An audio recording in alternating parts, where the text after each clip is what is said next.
Salut les tapis! Voilà, grande nouvelle, il y a Émilie aujourd'hui qui nous accompagne, donc c'est ma compagne. Donc Anaïs, elle n'est pas souvent là en ce moment, vous savez, elle est institutrice comme je vous l'avais dit dans la dernière vidéo. Et Émilie, ça fait un moment déjà qu'elle m'aide à faire les vidéos, à venir aux ruches.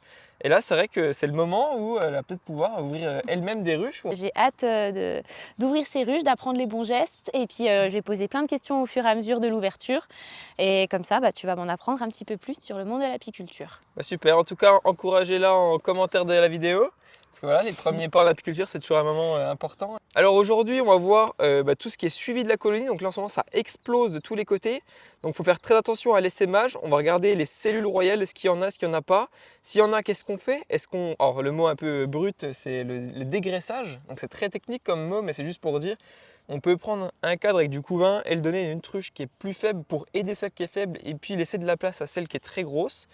Voilà, donc on va réfléchir à tout ça. Et puis voilà, en tout cas, on va regarder, on va discuter sur l'évolution de la colonie. Là, ça produit pas mal de miel. Hein. Alors, on voit pas beaucoup de fleurs, mais on a beaucoup de pissenlits partout, des pommiers, des poiriers, plein de choses. On est parti?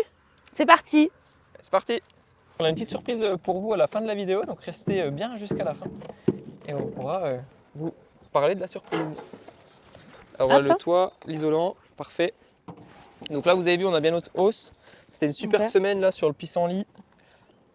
En tout cas, on a eu 3-4 jours de pluie, mais sinon beaucoup de pissenlits. Donc là, je fais juste du mémétisme par rapport aux vidéos que j'ai vues. Alors attention, les abeilles en dessous. D'ailleurs, à quelle fréquence tu utilises l'enfumoir? Ben, ça va dépendre des moments, mais quand on l'ouvre, déjà on va l'utiliser un petit coup, puis après ça va être en fonction de si elle est un peu agressive ou pas, quoi. On va voir ça. Et justement, il y a des gestes à éviter pour qu'elle soit très agressive. Faut pas mettre d'à-coups, de coups. Les vibrations, elles n'aiment pas trop. D'accord. Peut-être tu peux regarder ce cadre-là pour voir où ça en est. Celui-ci? D'accord. Donc là, vous voyez, on est un peu à l'ombre, donc nous, on n'est pas au chaud, c'est bien. Après, donc là, je fais un petit geste comme ça, c'est ça? C'est ça. Ok. Bon, ça, t'as pas peur. Donc là, je peux le poser à côté, ça risque rien. Ok. Et là, j'ouvre tout droit pour pas les écraser. Il faut le lever tout droit, oui. Ok, ça marche. On a vraiment plein de miel dans la hausse, là. C'est vraiment super. Comment tu positionnes ta ruche au rucher? C'est suivant quels critères? Bah là, on est sur soleil levant, soleil un peu de sud. Donc comme ça, là, le soleil le matin, ça enlève la rosée assez vite, ça les booste pour qu'elles aillent aux fleurs. Ça, c'est super. De la végétation à côté? Voilà, c'est ça. Et puis, faire attention à la végétation, comme on disait, du coup. Au voisinage? Voilà, faut pas qu'il y ait trop de vent, faut que ce soit accessible, parce que vous avez vu dans la dernière vidéo, quand c'est pas accessible, c'est compliqué. Tu peux regarder, regarde ceux des côtés. Une fois que les côtés sont pleins, on peut en rajouter une deuxième. D'accord, parce qu'elles vont commencer à remplir au centre. Au centre, puis après elles vont sur les côtés. Ouais. D'accord. Donc là, on voit que j'avais mis des cadres pas construits et tout n'est pas encore construit. Donc là, tu ferais quoi là? Tu mettrais une deuxième hausse ou pas? Non, parce que du coup, elles ont suffisamment de travail, je suppose, et donc pas la peine d'en mettre tout de suite. C'est qu'elles n'ont pas besoin, elles ont encore de la place en tout cas. D'accord. Ok. Et là, du coup, qu'est-ce que c'est le petit relief qu'on voit en dessous? Ah bah vu qu'en fait, dès qu'il y a plus de leur taille en passage, bah, elles mettent un peu de cire, des choses comme ça. Elles adorent mettre de la cire, mettre de la propolis à droite à gauche. Et là, du coup, c'est de la propolis, ce qu'on a ici? Non, je pense que c'est plus de la cire là en dessous. Ok. Et là, le fait que la hausse colle toujours à la... c'est lié à la propolis. C'est lié à la propolis, ok. Tu peux la poser là-dessus. Parce que là, je suis droite. Elle pèse combien?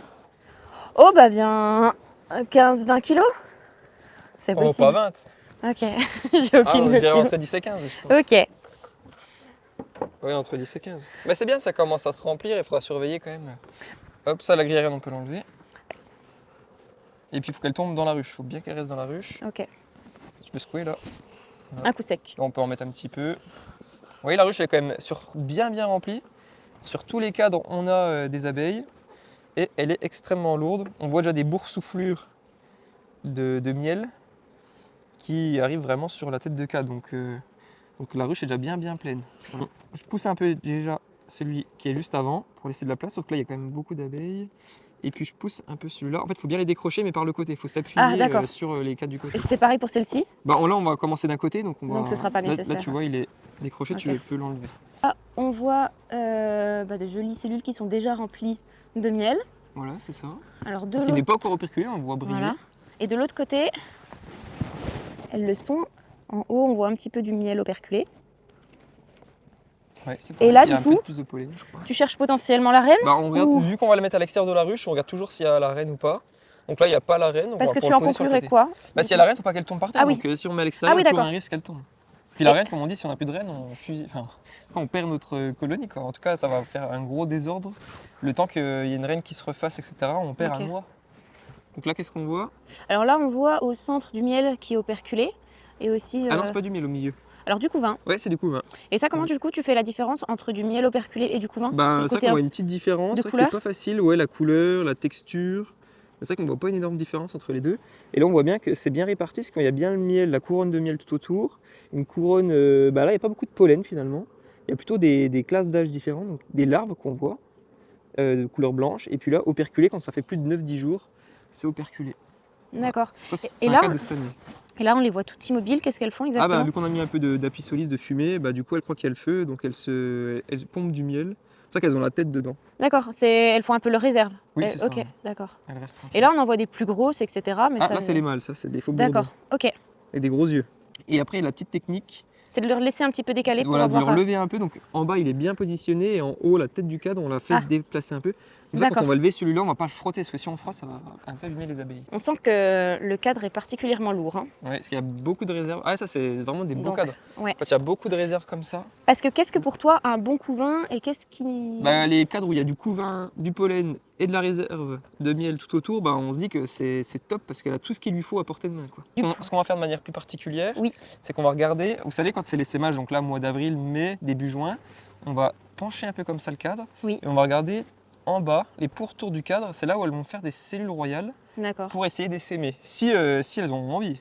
Donc là, quand on a des grosses alvéoles comme ça peut être un démarrage des cellules royales, ou c'est juste une amusette, c'est juste elles le font, mais sans réel besoin. Là, vous voyez, au fond, il n'y a rien. Il n'y a pas d'œufs, il n'y a pas de gelée royale. Donc C'est-à-dire rien qu'elle- d'alertant. Voilà, c'est qu'elle n'avait pas prévu d'essaimer pour l'instant. Il faut quand même vérifier, parce que peut-être que c'est vraiment le tout début. Donc là, on fait tout le tour, on regarde un peu. Donc là, je n'en vois pas d'autres. Au milieu, c'est rare qu'elles en fassent, hormis s'il y a des trous ou si elles veulent faire du remérage, que la reine n'allait pas très bien, donc il n'y a pas beaucoup d'œufs, et elle reprend des œufs qui sont au milieu. Le remérage, c'est une anticipation à la mort de la reine? C'est ça, parce D'accord. que naturellement, la reine va mourir, donc elles peuvent recréer une reine. Est-ce que un débutant, il peut espérer avoir du miel une première année? Ah oui, bah alors ça dépend ce qu'il va acheter et quand il va l'acheter, pourquoi, où. Donc s'il achète un essaim sur 6 cadres qui a hiverné, donc il y a une reine de l'année d'avant, sur ces 6 cadres, ça va très vite évoluer. Et dès qu'il est sur 10 cadres, il va pouvoir mettre sa hausse et faire un peu de miel sans problème. C'est des couvains de mâles. D'accord. Parce que les mâles, vu qu'ils sont plus gros, on en voit un là. Ah oui, donc c'est ce que tu faisais dans ta dernière vidéo. Vu qu'ils sont. Oui, voilà, pour C'est les cette cadres à partie-là. mâles. Est-ce que tu as du coup un geste particulier? Parce que pour moi, c'est difficile. Ouais, Tu bah fais faut comme faire avec ça? les doigts. C'est vrai qu'en fin de journée, on n'a plus de doigts, mais. Oui, et moi je il viens de la faut- commencer la faut journée. basculer les doigts. Faut faire basculer le cadre avec ses doigts. Ok. Souvent, déjà, tu as une bonne prise dans le sens où tu tiens bien avec tes doigts D'accord. Ah oui, là je vois la que... tête de cadre. Ok, Et puis là, comme ça, tu peux basculer devant, derrière. d'accord. Et regardez. Donc là, on voit des petites amusettes, mais il n'y a rien dedans. Tu vois un œuf? Non. Voilà. Là, on peut voir des petites naissances de mâles, avec tes gros yeux, si vous voulez voir plus près. Là, on peut voir une naissance de mâle, là, avec les gros yeux qui sortent. Là, c'est super marrant. Et puis là, on voit la petite capsule qui est à côté, là. Là, c'est des naissances en direct. En direct, ouais. Première fois qu'il voit la lumière du... Enfin, en tout cas, dans la ruche, il fait noir, mais première Ouais. fois qu'elle sort la tête de l'alvéole. En tout cas, pour l'instant, pas de signe majeur d'essaimage, donc ça, c'est cool. Parce que c'est une belle ruche, donc elle serait potentiellement dans une phase de vouloir essaimer, parce que quand il y a beaucoup de miel, beaucoup d'abeilles... Bon, c'est des abeilles qu'on sélectionne quand même pour qu'elles n'essaiment pas trop rapidement, hein, parce que comme je vous disais, si elles essaiment, il n'y a plus de miel. Bien Enfin, sûr. moins de miel, en tout cas, presque plus. Comment récolter du miel sans piquer en fait dans leur réserve? Bah, c'est assez facile à expliquer, parce que ça, c'est le corps de ruche chez elle, on n'y touche jamais, donc tout ce qu'elles mettent là-dedans, c'est pour elles. Et puis, ce qu'il y a dans la haut, c'est pour nous. Donc, quand D'accord, elles en c'est ont tout le mis bonus. assez en bas, enfin, quand elles ont plus trop de place en bas, elles montent en haut D'accord. pour en mettre en haut. Et là, en tout cas, j'ai l'impression qu'elles sont particulièrement silencieuses. Comment ça se fait que des fois, quand on ouvre, elles sont plus agressives? Est-ce que c'est des gestes que tu apprends? Bah, il y a deux gros facteurs, enfin 3 facteurs, on va dire. Le premier, c'est la génétique. Si une des abeilles très douce génétiquement, ben, forcément ça aide. D'accord. Le deuxième gros point, c'est la météo. S'il fait beau, pas beau. Là, elles sont en euphorie totale parce que là, on a des journées incroyables sans vent, avec énormément de fleurs. Donc là, elles sont un peu dans l'euphorie. Et puis, troisième point, c'est voilà, comment on va intervenir. Est-ce qu'on intervient doucement? Si on tape dans la ruche, c'est sûr que les vibrations, tout ça, D'accord. ça va un peu les exciter. Ça doit te prendre beaucoup de temps du coup de regarder Ouais, cadre ça, par ça prend cadre. vite une journée complète hein, si on veut tous regarder cadre par cadre. C'est la période là où on les ouvre toutes les semaines pour être sûr qu'il n'y ait pas de volonté d'essaimage de manière massive, entre guillemets. D'accord, Pas que la moitié de nos colonies essaiment parce qu'on a mal géré la place ou autre chose comme ça. Donc là, d'accord. vu que ça va très très vite, en une semaine à l'autre, ça peut être très très vite. Donc j'aime bien voilà, toutes les semaines faire un petit point jusque début juin. Après voilà, c'est très chronophage, c'est au moins une journée par semaine minimum. Mm. Et s'il pleut et puis qu'on va au boulot la semaine, il reste plus beaucoup de temps au week-end, quoi. Donc c'est ça un peu le problème. Après on peut faire... Parce que là, on est mi-avril, et à partir de quand tu espères finalement faire la première récolte? moi j'en fais plutôt deux principales en général. Une de printemps parce que le miel peut vite cristalliser avec le pissenlit et le colza. Et après il reste bloqué dans les alvéoles, donc c'est un peu problématique pour l'extraction. Puis une deuxième de fin d'été, fin juillet par exemple, quand il n'y a plus trop de mielés. Là, non. Si on peut regarder ce que c'est dedans. Donc là je vois pas d'œufs donc... Non, pas d'œufs. D'accord. Quand même. Des fois ce que je fais c'est que je fais attention de ne pas écraser une abeille, mais hop, je mets la pointe de mon cadre là. Ça permet de manipuler le cadre plus facilement. Et alors là, ce qu'on peut voir là, c'est qu'effectivement, il commence à y avoir des trois petites choses par rapport aux cellules royales potentielles. Oui. Donc là, on peut jeter un œil de manière plus précis. Un peu ce qui s'y passe. Non, là, ça n'a pas l'air d'en être. C'est la volonté normale de se diviser, hein. Comme toute espèce. Non, vous voyez, rien dedans. Il n'y a pas d'œuf ni de gelée. C'est la méthode de reproduction de l'espèce, hein, c'est de se diviser pour coloniser de nouveaux territoires, comme toutes les espèces. Et il y a plusieurs facteurs, comme je disais, génétiques. Et puis là, c'est la période propice pour le faire, puisqu'après, elles auront le temps de refaire une colonie. Après, c'est très risqué pour elles aussi, hein. Elles peuvent ne jamais trouver d'endroit pour vivre, mourir, se prendre des orages, le temps de retrouver une colonie. Et le fait que je sois plus lente que toi, est-ce que la reine, elle a potentiellement changé de cadre? Ah oui, bah ça même avec que- moi, hein, des fois elle va changer de cadre, etc. Si là, on la voit pas, c'est pas alertant. Non, après, c'est vrai qu'il y a beaucoup de monde là, donc c'est compliqué de la voir. Même si elle est marquée, on peut quand même la voir. Après, c'est pas dit que c'est pas une obligation de la voir. D'accord. Tant qu'il y a des œufs, on sait qu'elle est là. Et j'avais une question aussi à te poser que je voulais garder pour aujourd'hui. Je te vois ouvrir deux ruches l'une à côté de l'autre pour aller plus vite. Est-ce que c'est quelque chose qui est sans danger? Est-ce qu'une abeille, elle peut se tromper de ruche? Comment elle reconnaît sa bonne ruche? Non, c'est plus par rapport au contexte de l'environnement, les formes, etc. Si on ouvre deux ruches, il n'y a pas de problème parce que la ruche ne va pas bouger de place. Par contre, si on la déplace d'un mètre, là c'est la catastrophe. Elles vont plus trouver où elles habitent, quoi. D'accord. C'est plutôt par rapport à ça, elles ont un GPS interne et puis elles savent reconnaître les formes Ok. pour retrouver le ruche à l'endroit précis où elles étaient. Ok. Et si on déplace, c'est foutu après. Ouais, très belle colonie. Faut Donc là, avoir- la question du dégraissage, entre guillemets, peut se poser. Donc cette colonie-là a énormément de couvains. Donc largement plus de 6 parce que là, lui, il en avait. Donc, la reine est bien là. Voilà, très belle reine. Donc là, elle commence à être juste pour la ponte, hein, et les cadres commencent à être bien pleins. Elle peut vite avoir la fièvre d'essaimage, comme on dit. Donc ce qu'on peut faire, c'est trouver un beau cadre de couvain, donc il y en a énormément, et le donner à une autruche pour faire de la place. Donc on va peut-être le faire. Là, on sait qu'elle n'est pas malade, faut faire très attention parce que si on prend des spores d'une maladie puis qu'on la met dans une autruche, ça c'est critique. Et comment tu peux le voir? Au couvain, on regarde s'il est beau, s'il n'y a pas de risque, D'accord. pas de probabilité. Là, les nickel chrome, très belle colonie. Donc on peut potentiellement le faire. Donc là, on va faire très attention si tu veux le remettre à la reine comme tu veux. Oui. Alors, faire très attention. Comment tu sais qu'une colonie est faible? C'est parce qu'elle est peu populeuse? Oui, c'est ça. Si à cette Uniquement période, elle est sur 5 cadres de couvain ou même pas 4-3 cadres de couvain, il faut se poser des questions. Pourquoi? Après, c'est peut-être parce qu'elle a mal hiverné, qui était une population très basse avant d'hiverner. Donc, il y a une inertie qui l'oblige à mettre du temps à retrouver une belle population. Donc, on peut l'aider comme ça. Là, je viens de découvrir en regardant. Alors là, on aurait pu la louper parce que je ne l'avais pas vue avant. Mais là, vous voyez, il y a une cellule royale avec de la gelée royale et un œuf. Donc là, je vais l'enlever pour pas qu'elles essaiment. Et pour calmer cette fièvre d'essaimage, je vais la mettre dans une autruche, ce cadre-là, pour, comme je disais, renforcer une autre et puis laisser de la place pour celle-là qui n'a plus beaucoup de place. Donc voilà, beaucoup de couvains qui est prêt à naître. Il faut mettre plutôt sur du couvain qu'operculé quand on fait ça. Et dans une colonie qui est capable de le recevoir en population pour le maintenir au chaud, le maintenir à 35 degrés. Et là, on va les balayer au-dessus de la ruche. Voilà. Alors tout doucement, comme ça. Alors c'est vrai qu'il y en a qui n'aiment pas trop le faire par rapport au sport, comme je vous disais, de maladies, etc. Moi je ne le faisais pas souvent non plus. Donc là je ne scoop pas parce qu'il y a du nectar de tous les côtés. Regardez ce monde qu'il y a. Donc ça risque en fait de gicler, quoi. Oui, oui, ça gicle partout, il y en Ouais. a partout. Pour le pillage, c'est pas bon. Pour nous, après, c'est pas bon non plus. Mettre, bah, tu vois, là, c'est un cadre ciré que je peux remettre, qu'elles vont construire. Elle va le pondre en quelques jours. Elles vont tout le construire. Je pense, on revient dans 2 jours, il est plein. Enfin, il est plein. En tout cas, il est tout construit. Elles commenceront déjà à mettre un peu des réserves et puis mettre des œufs. Donc la reine sera. Et quand tu dis construit, c'est que finalement, elles ont élargi les cellules de cette C'est ça, plaque allongé. gaufrée. Pas forcément élargi, le terme c'est plutôt allongé parce qu'elles D'accord. vont ajouter de la cire par-dessus. Voilà, là on redonne de la place à la colonie. Pour que la reine puisse toujours pondre. Ça, c'est des colonies qui pondent énormément. Donc dès qu'elle a plus de place pour pondre, elles s'arrêtent de pondre et elles sont un peu frustrées. Et c'est là qu'elles vont réfléchir à essaimer. Donc si vous voulez pas d'essaimage, il faut penser à redonner de la place. Voilà, donc c'est assez technique. Et là, tu vas pour remettre la grille à reine.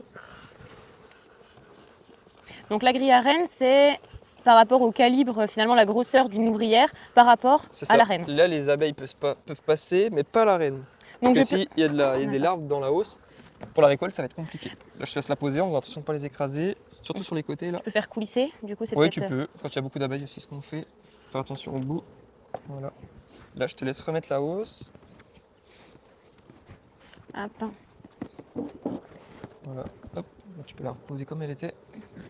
Ça c'est l'isolant. Est-ce que l'isolant est justifié pendant l'été? Ah bah au contraire, c'est même très justifié parce que l'été, le toit peut monter à 60-70 degrés, je pense. D'accord.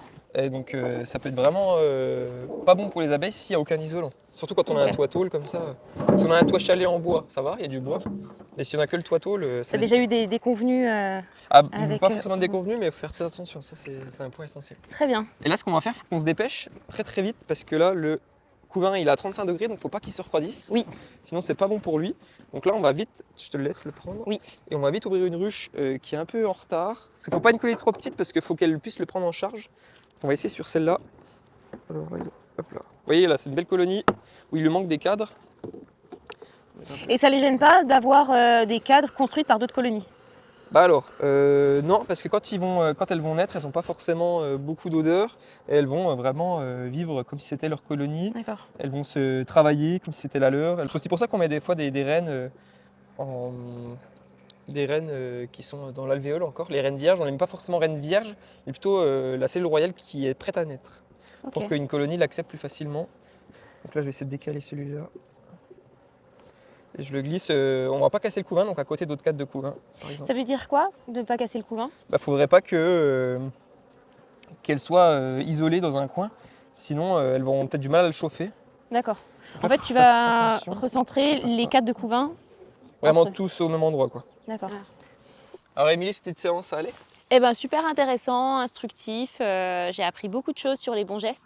Et moi, j'aimerais bien que tu résumes quels sont les 3 bons gestes à avoir pour un débutant en apiculture. Bah voilà, aller en douceur, pas sauter les Ouais. étapes. À prendre son temps vraiment de connaître l'abeille, comprendre comment elle vit et puis agir au bon moment. Voilà. Là, ce qu'on a montré, c'est pas forcément des pratiques de débutants. Quand on est débutant, on laisse s'aimer, on peut casser quelques cellules royales, mais voilà, changer des cadres de ruche, ça commence à être vraiment très technique. Mm. Là, le gros avantage, c'est qu'on va homogénéiser notre rucher, c'est-à-dire les très grosses seront un peu moins grosses, auront moins de risques d'essaimer, et les plus faibles vont quand même produire un peu plus de miel. Donc D'accord. c'est quand même des gros avantages pour l'apiculteur, mais c'est pas facile, quoi. Voilà. C'est ça très qui est- agréable, mais sportif. Voilà. Voilà ce que j'en conclus. On a une jolie surprise à annoncer. Oui, alors, qu'est-ce que c'est? Parce qu'on en a parlé au début. Qu'est-ce que c'est, Émilie? Alors, les ruchers d'Api 25 ouvrent son site internet où on peut retrouver les miels d'Adrien ainsi que les bougies quand celles-ci seront C'est ça. prêtes. Mais pas que, on aura une jolie gamme de t-shirts et autres à présenter avec des jolis noms qui seront apposés sur les textiles. On a hâte de vous montrer tout ça. Et aussi des belles recettes et de plein beaux projets, de nouveaux projets pour cette Ouais, année. c'est super chouette. Merci, Émilie, parce que du coup, elle a beaucoup travaillé sur le projet pour sortir le site. Ça fait longtemps que je vous en parlais, mais c'est vrai que le temps manque vite.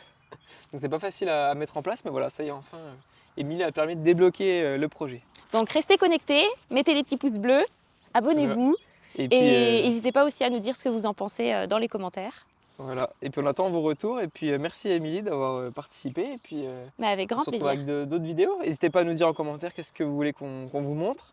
Et puis, encourager encore Émilie pour ses premières journées aux ruches. Merci Allez. beaucoup. Ciao les tapis. Salut, à bientôt.